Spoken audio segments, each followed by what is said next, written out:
चमड़े के पट्टे से पीठ सूज जानी चाहिए उस व्यक्ति की। फंबल कर रहा हूँ ये बोलते हो, गुस्सा आ रहा है मेरे को, क्रोध आ रहा है, क्यों नहीं आएगा? सुप्रीम कोर्ट ने बिल्कुल साफ शब्दों में उनको फटकार लगाया और बिल्कुल कह दिया है कि आप जो गाइडलाइन सुप्रीम कोर्ट में जारी होगी उसको फॉलो करें। सीबीआई के पास फाइलें जाना मतलब दब जाना। क्योंकि अगर ममता बनर्जी के किसी नेता या परिवार के पीछे इसका हाथ है तो वो जरूर इसको बचाने का तो प्रयास करेंगे। और ममता से न्याय की मांग कर रही है और ममता को कह रही है कि मैं न्याय नहीं दूंगी। डर नहीं है, और डर क्यों नहीं है? क्योंकि सजा टाइम पे नहीं हो रही।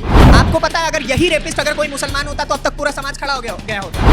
ममता सरकार ने हमेशा ही आरोपियों को बचाने का काम किया है। जब इलेक्शन ही सुरक्षित नहीं हो रहे हैं, वहाँ के नेता सुरक्षित नहीं है, तो बेटियां कहाँ सुरक्षित हैं? शरिया के रेप केस में जो भी सजा होती है उसे हमें इम्प्लीमेंट करना चाहिए। और नारी सशक्तिकरण का मतलब केवल ये नहीं होता है कि women and child development ministry में एक महिला जाकर के मिनिस्टर बन जाए, उसके ठीक दफ्तर के बाहर ही एक छोटा सा बच्चा चाय बेच। नमस्कार, जनहित टाइम्स देख रहे हैं आप लोग। मैं हूं आपके साथ निशा लकवाल।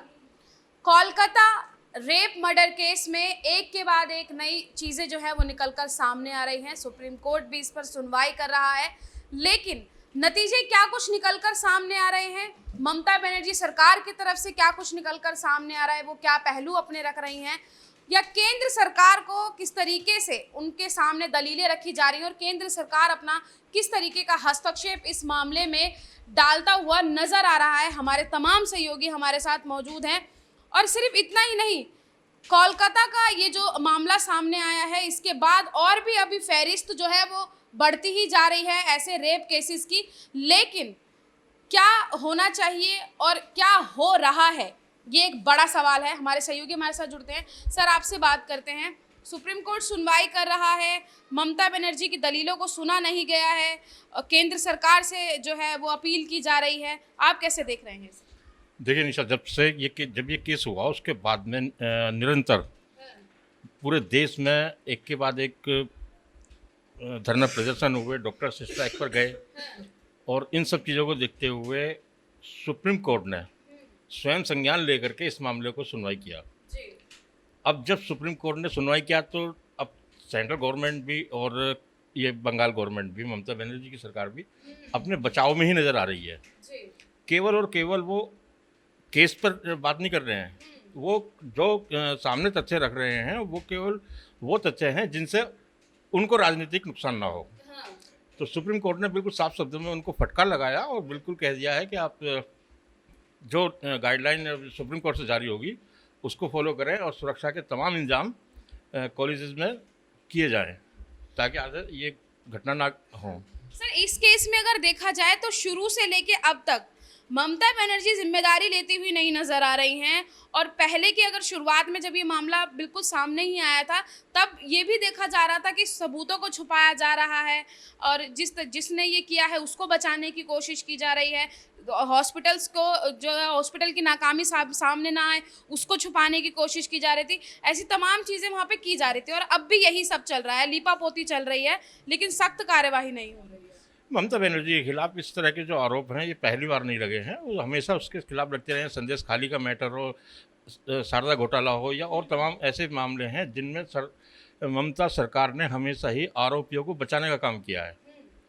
और शायद यही वजह है कि वो अपने जो एक ममतामयी छवि जो ममता की थी वो उससे नीचे गिर रही हैं। आज स्थिति उनकी डिफेंसिव हो चुकी है, जबकि वो आक्रामक होने वाली थी हमेशा, लेकिन अभी वो बचाव में आ गई हैं। और इसके पीछे कारण उनकी राजनीतिक मजबूरियां हैं। जो राजनीति जो शायद उन्हें नहीं करनी चाहिए, वो राजनीति को उस स्तर पर चली गई हैं अब कि अपराधियों को सह देती हैं, बचाती हैं और तमाम तरह की जो है झूठी बयानबाजी वो करती रही है। ममता बनर्जी मुख्यमंत्री हैं एकमात्र, और जो उनका नाम है वो अपने नाम से काम जो है वो नहीं कर रही हैं। ममता मय उनको काम होना चाहिए, लेकिन अब वो अपने नाम के बिल्कुल उलट जो है वो काम करें। हमारे सहयोगी हिमांशु हमारे साथ हैं। एकमात्र मुख्यमंत्री, वो भी महिला, और उन्हीं की जहां वो मुख्यमंत्री हैं उन्हीं के राज्य में ऐसी घटना होती है और सिर्फ बचाने की कोशिश की जा रही है, अपने आप को डिफेंड किया जा रहा है, ना कि आक्रोशित होकर उस चीज़ पे सख्त फैसले लिए जा रहे हैं। देखो, पहले तो मैं यही बोलूँगा, आज ममता बनर्जी ने प्रधानमंत्री नरेंद्र मोदी जी को पत्र लिखा है इस मामले को लेकर, लेकिन उन्होंने ये नहीं बताया कि कोलकाता में डॉक्टर महिला के पेरेंट्स को ये क्यों बताया गया कि उसने सुसाइड किया है, जबकि वो केस रेप का था। दूसरा सवाल, अस्पताल और पुलिस के बारे में ये क्यों नहीं लिखा गया कि इसमें जो अस्पताल के कर्मचारी थे वो इस मुद्दे को छुपा रहे थे।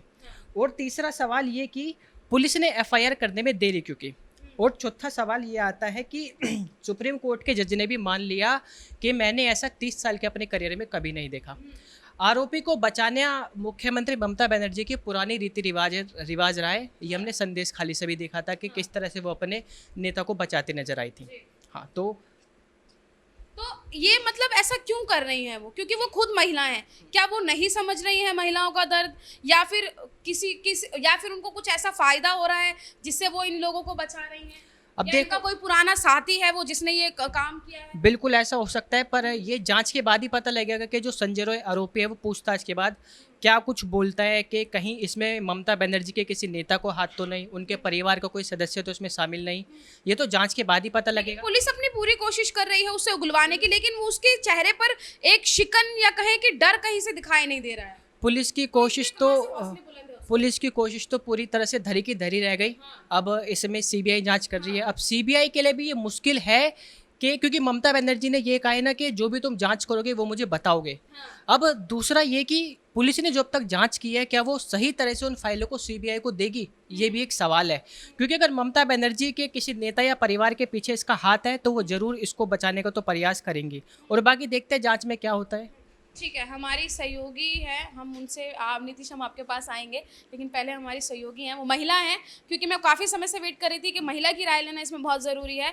आपसे जानना चाहूँगी, आप इस मामले को देख रही हैं, आप लगातार जो है इस पे खबरें भी बना रही हैं, क्या कुछ निकल कर अभी तक सामने आ रहा है और आपके हिसाब से क्या होना चाहिए, क्या मांग कर रहे हैं आप? देखिए, अभी तक तो जो सामने आया है वो यही है कि इस रेप केस के बाद ऐसा कोलकाता में इतना प्रोटेस्ट हो रहा है, सिर्फ कोलकाता में ही नहीं, देश के हर कोने में प्रोटेस्ट हो रहा है इस केस को लेके। तो ऐसा होना चाहिए था कि रेप केसेस कम होने चाहिए थे। रेप केसेस और बढ़ रहे हैं, इससे और खबरें बाहर आ रही हैं कि आज यहाँ रेप हो गया, आज यहाँ किसी ने दुष्कर्म कर दिया, आज यहाँ किसी का बलात्कार हो गया। तो ये सारी चीज़ें सामने आ रही हैं, इससे कम होना चाहिए था, लेकिन ये बढ़ रही है। ये क्यों बढ़ रही है? क्योंकि उनमें हौसला आ रहा है कि अगर उसने किया तो मैं भी कर सकता हूँ। ठीक है, उनमें डर नहीं है। और डर क्यों नहीं है? क्योंकि सज़ा टाइम पे नहीं हो रही है। सज़ा अगर टाइम पे होती, ये कोर्ट वोट का चीज़ तो मुझे समझ ही नहीं आता। सीधी बात है कि रेपिस्ट को पकड़ो, पब्लिक के हवाले कर दो, उसके बाद जो पब्लिक सज़ा उसे देगी वो उसकी असली सज़ा है। और यार ये मतलब सज़ा देने में लेट हो क्यों रहा है? ममता बनर्जी पीएम मोदी को लेटर लिख रही हैं कि आप इस एक प्रोसेस है ना, कोई भी अगर गुनाह करता है तो उसका एक प्रोसेस है। हमारे संविधान में, हमारे कानून में एक प्रोसेस है कि उसको इस तरीके से जांच होगी, पड़ताल की जाएगी, कोर्ट फैसला देगा, उसके बाद सज़ा। प्रोसेस में करते करते 32 साल हो गए। वो अजमेर के सेक्स स्कैंडल को 32 साल निर्भया भी हमने देखा है, 7 साल उसको हो गए। प्रोसेस की बात करते करते आप सालों साल लगा रहे हैं उसे सज़ा देने में। तो ये प्रोसेस नहीं है, ये हमारा इंडियन जो जस्टिस का वो सिस्टम है ना, वही बहुत ख़राब है। क्या होना चाहिए आपके हिसाब से? देखिए, शरिया लॉ आपने सुना होगा, उसमें रेप केस का जो भी सज़ा होता है वो बहुत ही सख्त होता है। मेरे ख्याल से कोई और शरिया के रूल्स को ले आया जाए या ना ले आया जाए, शरिया के रेप केस में जो भी सज़ा होती है उसे हमें इम्प्लीमेंट करना चाहिए। जी, हमारे सहयोगी हैं नीतीश, उनसे बात करते हैं। नीतीश, तमाम चीज़ों पे आप नज़र रखते हैं, चाहे फिर वो हमारे सनातन धर्म हो, क्योंकि हमारे धर्म में हम जानते हैं कि किस तरीके से स्त्री को पूजा जाता है, और वहीं कुछ हमारे बड़े बड़े लीडर हैं, जो वो पोस्ट अभी आप पढ़ रहे थे, तमाम बड़े बड़े लीडरों ने रेप की डेफिनेशन अपने अपने हिसाब से दी है।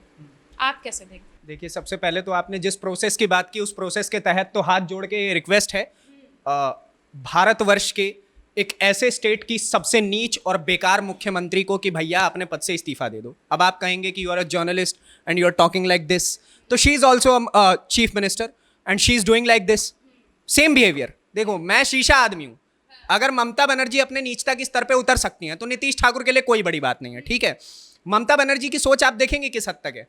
आपने वो सीन देखा होगा कि नेहरू ने नेहरू को पद्मश्री से नवाजित किया था, कि नेहरू ने नेहरू के गले में पद्मश्री डाला और नेहरू ने नेहरू से धन्यवाद कहा। ठीक है, और नेहरू नेहरू को देख करके मुस्कुरा रहा था कि नेहरू ने नेहरू को पद्मश्री दे दिया। ठीक है, और दोनों नेहरू मिलकर खुश हो गए। सेम यहां हो रहा है, ममता के खिलाफ प्रोटेस्ट कर रही हैं और ममता से न्याय की मांग कर रही है, और ममता को कह रही है कि मैं न्याय नहीं दूंगी, ठीक है, और ममता के खिलाफ ही प्रोटेस्ट करते हुए एक दूसरे के बीच में कंफ्यूज हो गई है, ठीक है। तो ममता का ये सीन चल रहा है। अब एक तो सबसे पहले तो 2-3 दरख्वास्त है ममता बनर्जी से कि सबसे पहले तो नाम चेंज करवाओ अपने आधार कार्ड में, जैसे बांग्लादेशियों का नकली आधार कार्ड तुम बनवा देती हो वोट बैंक के लिए, वैसे ही अपना आधार कार्ड में नाम चेंज करवाओ। तुम्हारा नाम ममता से होना नहीं चाहिए, क्योंकि अगर तुम्हारे भीतर ममता होती तो शायद ही ऐसा कुछ दुष्कर्म हुआ होता, और अगर हुआ भी है तो उसके बावजूद भी तुमने कोई ना कोई स्ट्रिक्ट एक्शन लिया होता। ममता बनर्जी ने इस पूरे केस पे, you are a journalist, I am a journalist, आप मुझे एक बात बताओ, एक भी संज्ञान ममता बनर्जी के द्वारा लिया गया? पुलिस प्रशासन आपके अंतर्गत, चिकित्सालय आपके अंतर्गत, यू आर होम मिनिस्टर, आप चिकित्सा का मंत्रालय आप ही देख रही हैं, मुख्यमंत्री आप ही हैं, अपने पार्टी की प्रमुख लीडर आप ही हैं, वहां पे बंगाल में सबसे ज्यादा पार्टी जिसकी फैली हुई है वो आप ही की पार्टी है, सबसे ज्यादा कार्यकर्ता आपके, और उसके बावजूद भी आप क्या कर रही हैं? आप सड़कों पे उतर के प्रोटेस्ट कर रही हैं। तो इस पावर का क्या मतलब बनता है भाई? सबसे पहले तो उनसे देखिए पूरा का पूरा मैटर दूसरों पे जो है वो डालने की कोशिश की जा रही है, ताकि सीबीआई, क्योंकि हम सबको पता है सेंट्रल में है, और अगर वो कुछ गड़बड़ी करती है तो उनको मिल जाएगा एक। क्या गड़बड़ी करेगी सीबीआई? हैं? सीबीआई गड़बड़ी कब नहीं की है? आप एक बात बताइए, सुशांत सिंह राजपूत का केस किसके हाथ में था? निर्भया का केस किसके हाथ में था? सीबीआई को कितना समय लगे करने में ये सारे केस को कंप्लीट? 12-12 साल, 13-13 साल सुशांत सिंह राजपूत का तो आज तक नहीं पता चला है कि सीबीआई क्या कर रही है। सीबीआई के पास फाइलें जाना मतलब दब जाना, ठीक है। और सबसे पहले तो एक और चीज मैं बता दूं, थोड़ा सा बुरा लगेगा, कड़वा लगेगा, ये जो पोस्टर लेकर के हाथ में घूमते हैं ना, ठीक है। देखिए, रेपिस्ट की परिभाषा आज मैं आपको बताता हूं। रेपिस्ट इज नॉट जस्ट कि आपने बलात्कार किया किसी महिला के साथ तो ही आप बलात्कारी हैं। इस समाज में 90% पुरुष बलात्कारी हैं, ठीक है। कड़वा लगेगा आपको, हैं? किसी महिला को गलत निगाह से देखना चलते फिरते में, उसके ऊपर कमेंट करना इज अ रेप मेरी परिभाषा में। किसी में अगर आपकी पत्नी है, ठीक है, if she don't want to sleep with you और आप उसके साथ जबरदस्ती कर रहे हैं, it is a rape, marital rape इसको बोलते हैं, ठीक है। बलात्कार और क्या होता है? किसी महिला को आपने मानसिक रूप से प्रताड़ित कर दिया है, ठीक है, आप उसके पास लगा आजकल के लौंडे जो स्टोरी पे अपना वो लगा रहे हैं ना, वही लोग हर महिला, किसी ना किसी महिला को डीएम कर रहे होते कि baby you are beautiful, talk to me, this is my number, ठीक है, this is also called to be a rape, ठीक है। ना केवल इतना, हर महिला के ऊपर टिप्पणी करना बलात्कार होता है। अगर आपकी वजह से किसी भी महिला को किसी भी प्रकार की परेशानी हो रही है, ठीक है, शारीरिक मानसिक, तो वो बलात्कार की श्रेणी में आता है मेरी नजर में। तो इस प्रकार से मुझे लगता है कि जितने भी ये जस्टिस की मांग करने वाले, पोस्टर लेकर के फुदकने वाले, अपनी स्टोरियों पे खड़े होकर के मांग करने वाले कि भाई साहब रेपिस्ट के साथ ये कर दो, सबसे पहले तो फांसी पे इनको चढ़ाओ, जो इस प्रकार की मानसिकता के लोग हैं। अभी मैंने एक रील देखा था, एक बंदा, उस लड़की ने वो स्क्रीन रिकॉर्डिंग करके डाल रखी थी, वो उसके के ऊपर कमेंट कर रहा है, और उसकी जब आप आईडी पे जाकर के उसकी स्टोरी खोलेंगे, आपको पता है क्या दिखेगा? #Justice for Bengal case. देख रही हैं आप किस लेवल के लोग रहते हैं इस सोसाइटी में। तो सबसे पहले तो अपनी सोसाइटी के आसपास ये जो भेड़िए घूम रहे हैं, ये जो बेटियों को नोच खा रहे हैं, लेकिन मैं ये वही सवाल है कि आप ये सब गिनवा तो रहे हैं, हाँ। ये सब होता भी आया है और हो भी रहा है, हाँ। हम देख रहे हैं अभी रेगुलर, हाँ। हम सोशल मीडिया पे एक्टिव हैं, देख रहे हैं 4 साल की लड़की के साथ हो गया, 8 साल की लड़की के साथ रेप हो गया। तो ये सब हम सिर्फ डिस्कस कर रहे हैं, हम सब बोल रहे हैं, आप भी बोल रहे हैं, हम भी बोल रहे हैं, और आप कह रहे हैं ये रुकना चाहिए, इनको रोकना चाहिए, लेकिन रुकेगा कैसे? ये बहुत बड़ा सवाल है। बहुत सिंपल सा चीज है रोकने के लिए, बहुत ही सिंपल चीज है। बजट बनता है प्रतिवर्ष, कितने करोड़ रुपए का बजट बनता है? हजारों करोड़ रुपए का बजट बनता है। 1000 करोड़ रुपए, ज्यादा नहीं, 1000 करोड़ रुपए आप अलग से लड़कियों की सुरक्षा के लिए बजट निकालिए। अगर प्रधानमंत्री की सुरक्षा का बजट इतना महंगा हो सकता है, मुख्यमंत्री की सुरक्षा का बजट इतना महंगा हो सकता है, विधायक के काफिले में हजारों गाड़ियां हो सकती हैं, सांसदों के काफिले में हजारों गाड़ियां हो सकती हैं, पार्टी के पास खुद के फंड करोड़ों में आ सकते हैं अलग अलग रूप से, ब्लैक मनी आपके पास अलग अलग रूप से स्टोर हो सकता है, आपके देश में अलग अलग प्रकार से किसी चीज के लिए, सड़कों के लिए बजट निकल सकता है, इस चीज के लिए बजट निकल सकता है, तो आप अपनी नारी सशक्तिकरण के लिए बजट तो निकालेंगे ही ना। और नारी सशक्तिकरण का मतलब केवल ये नहीं होता है कि women and child development ministry में एक महिला जाकर के मिनिस्टर बन जाए और उसके ठीक दफ्तर के बाहर ही एक छोटा सा बच्चा चाय बेच रहा हो। मैंने देखा है ये चीज, मैं तभी बोल रहा हूं। तो वुमेन एंड चाइल्ड डेवलपमेंट का मतलब है कि कम से कम 1000 करोड़ रुपए जो है वो महिला की सशक्तिकरण के लिए इस्तेमाल हो रहे हैं, तो उसको रेप रोकने के लिए इस्तेमाल करो। कैसे इस्तेमाल होगा? आप एक बात बताइए, स्पेशल टीमें गठित होती हैं, रॉयस देश की सुरक्षा के लिए बना है, अलग अलग प्रकार के सेना के रूप बने हैं, CISF, BSF, ये वो है, तो भारतीय नारियों के लिए सेना का एक रूप बनाइए, ठीक है। अलग से हेल्पलाइन नंबर्स निकालिए, एक हेल्पलाइन नंबर से किसी का पेट नहीं भरा। अभी भी तो है हेल्पलाइंस नंबर। अरे सुनिए तो, पूरा बात तो सुन लीजिए, ऊपर से लोग लेने से थोड़ी हो जाएगा, मेरी बात सुनिए। हेल्पलाइन नंबर निकालिए, 4-5 एप्लीकेशन निकालिए, जो भी महिला फोन खरीदती है उसके जो भी पुरुष या महिला कोई भी फोन खरीदता है उसके फोन में वो ऑटोमेटिकली एप्लीकेशन इंस्टॉल्ड होना चाहिए, ठीक है। और जब भी कोई महिला वॉइस असिस्टेंट निकालिए, कोई भी महिला ये कहती है कि आई एम इन प्रॉब्लम, उसके घर वालों के पास फोन जाए, उसके आसपास के थानों में जो भी वेब्स होती है जिस भी तरीके से हो सकती है वो सारी चीजें होनी चाहिए। ग्राउंड पे इंप्लीमेंटेशन की बात होती है, पैसा ऊपर से आता है। नरेंद्र मोदी जी बड़ी बड़ी बातें करते थे और ममता बनर्जी भी बड़ी बड़ी बातें करते थे कि हम 1,000 रुपया अगर ऊपर से भेजते हैं तो नीचे जाके 1,000 ही जाता है। नहीं जा रहा है मैडम, अगर जा रहा होता तो आज महिला की सुरक्षा कहीं और होती। आप एक बात बताओ, सबसे पहली चीज, अगर एक बच्ची के साथ बलात्कार हुआ तो आप घर पे फोन करके आप उसको क्या बोलेंगे कि शी सुसाइडेड, उसने आत्महत्या कर ली। किस बेसिस के साथ किसी भी व्यक्ति ने फोन किया था? सबसे पहले तो उस व्यक्ति को खींचो, अंदर ले जाओ, ठीक से 3rd डिग्री का टॉर्चर दो, चमड़े के पट्टे से पीठ सूज जानी चाहिए उस व्यक्ति की। फंबल कर रहा हूं ये बोलते हो, गुस्सा आ रहा है मेरे को, क्रोध आ रहा है, क्यों नहीं आएगा? दूसरी चीज, अरे FIR होने में कैसे टाइम नहीं लगेगा? इट्स बंगाल। आप ममता बनर्जी से क्या एक्सेप्ट कर रही हैं? ममता बनर्जी के गुंडे खुद भाई साहब इलेक्शन के टाइम पे बलात्कार करते फिरते हैं। केस हो जाएगा मेरे ऊपर, नॉट अ बिग डील ये जो मैं बोल रहा हूं। आपको पता है बंगाल में अभी क्या सीन चल रहा है? ममता बनर्जी के खिलाफ आप पोस्ट लिख के देखिए, आपको अगले दिन घर से उठा लिया जाएगा। कई सारे केसेस हैं ऐसे, क्योंकि आपने ममता बनर्जी के खिलाफ लिख दिया। अरे वही पुलिस वाले अगर उन रेपिस्टों को घर से उठा ले तो कितना खूबसूरत रहेगा मैडम माहौल, क्यों लिखेगा कोई? लेकिन नहीं। देखिए, सबसे पहली चीज तो इन्होंने जो बांग्लादेशियों को घुसाया है, ठीक है, उन्होंने मचा रखा है बंगाल में उद्दंड। दूसरी चीज, तृणमूल कांग्रेस के गुंडों ने मचा रखा है उद्दंड। एक राज्य में जब इलेक्शन ही सुरक्षित नहीं हो रहे हैं, वहां के नेता सुरक्षित नहीं है, तो बेटियां कहां सुरक्षित होंगी? तो सबसे पहले तो मेरी यही दरख्वास्त है कि ममता बनर्जी अपने पद से इस्तीफा दें, अगर वो संभालने लायक नहीं है। अगर वो संभालने लायक है तो 8-10 फाइलों पे साइन कर दे कि भाई साहब ऐसे ऐसे ऐसे ऐसे निपटाना है केस को, देखिए आधे घंटे में केस निपट जाएगा। She is Mamata Banerjee, she is chief minister. भाई, मुख्यमंत्री की पावर बहुत, उन्होंने तो पहले ही एक्सेप्ट कर लिया था कि मेरे पुलिस वालों से कुछ नहीं होगा। उन्होंने कहा 24 घंटे के अंदर अगर मेरे पुलिस वाले कुछ करके दिखा देंगे, बंगाल पुलिस कुछ करके दिखा देगी तो ठीक है, अन्यथा मैं ये केस की मांग मैं कर दूंगी कि किसको दे रखा है अभी, CBI को दे दिया जाए। तो जब आपने पहले ही अपनी पराजय मान ली तो आपकी बंगाल पुलिस कहां तक खेल पाएगी? ठीक है। और देखिए, मैं आपको बताता हूं कि आपने सनातन धर्म की बात करी। सबसे पहले तो ये जो सनातन धर्म का नाम लेकर के जो लोग घूम रहे हैं, रेपिस्ट हिंदू ही था ना।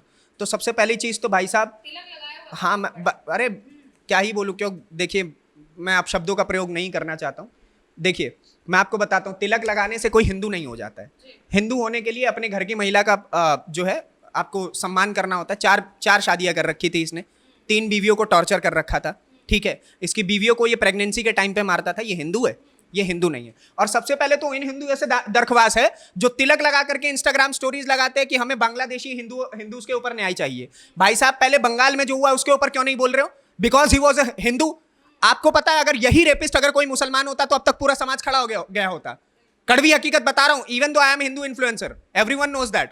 इवन दो मैं फिर भी ये बात बोलूंगा कि जो लोग ये बातें नहीं बोल रहे हैं, सबसे पहले तो उन्हें आगे आकर के इस बच्ची के लिए न्याय की मांग करनी चाहिए। दूसरी चीज, जिस चीज की मैंने मांग करी कि सेंट्रल लेवल पे एक एजेंसी तैयार होनी चाहिए इसके लिए, और उसके बाद वो ठीक से इंप्लीमेंट करेगी। हर जगह पे, हर डिस्ट्रिक्ट में एक डेटा स्टोर रूम होना चाहिए जहां पे अलग अलग CCTV फुटेजेस के जो चलते हैं, वॉर रूम जिसको कहते हैं, उस प्रकार का होना चाहिए। सारे रेप की फाइलें वहां पे इकट्ठा होनी चाहिए। वहां के पुलिस अधिकारियों से एक एक चीज का हिसाब मांगा जाना चाहिए। और इस प्रकार से ही आप रेप को रोक सकते हैं इंडिया में, ठीक है। अदरवाइज इस देश में कई ऐसे पॉलिटिशियन हैं जो खड़े होकर के कहते हैं कि महिला जूतों के नीचे अच्छी लगती है। कोई कहता है कि लड़के हैं, गलती हो जाती है।